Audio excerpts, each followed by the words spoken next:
Arestado sa Taytay Rizal ang isang Nigerian national at kanyang live-in partner na sangkot umano sa love scam. Umabot daw sa mahigit 3 milyong piso ang natangay ng mga suspect sa isang biktima. Depensa naman ng dalawang suspect na pag-utusan lang sila. May unang balita si John Consulta.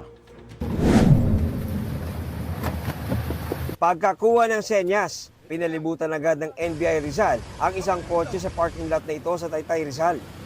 FBI, raise your hand. Open the door. Get out!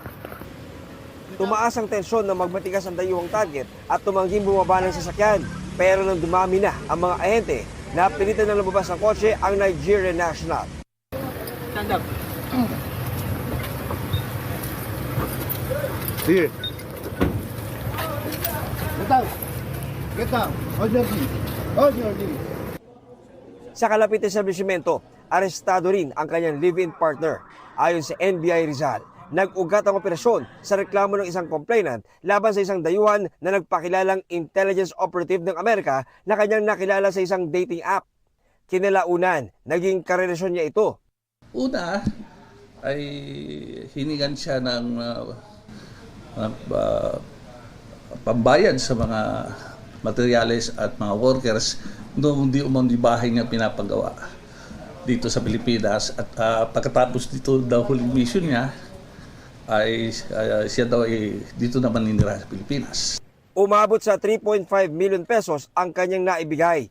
Pero nagduda na siya nang sabihin ng kanyang kausap online na may package siyang pinadala at kailangan niyang bayaran ang insurance at fees nito. Meron daw pinadalang shipment o package para dito sa ating complainant na kailangan niyang kunin sa isang courier service. At doon nga ay nagbayad din na naman siya ng malaking halagang pera. 3 buwang buntis ang naarestong babae na bukod sa tagakuha ng pera sa kausap ng grupo ay nagsisilbi rin umanong money mule sa tuwing ipinapagamit ang kanyang bank account para sa transaksyon ng mga Nigerians. Inutusan kaming kunin ang pera at bibigyan kami ng komisyon. Tumanggap po kami ng trabaho dahil naghangad din po kami kumita.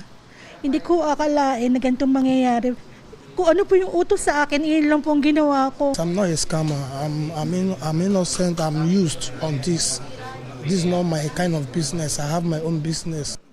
Naging eye-opener daw para sa biktima ang inakala niyang true love na scam lang pala.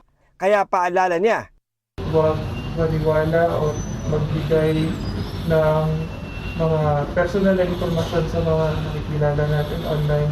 ngayong magpapasko, muli nagbigay ng paalala ng NBI para sa mga posibleng binibiktima ng ganitong modus operandi. Kapag halimbawa may mga nakakausap tayo at sisikapin na tayo ay paibigin because of the promises, that the sweet words that they will be delivering, minsan naniniwala tayo agad. Pero kapag nagsimula nang nanghingi ng pera, magduda na po tayo. Ito ang unang balita. John Consulta para sa GMA Integrated News.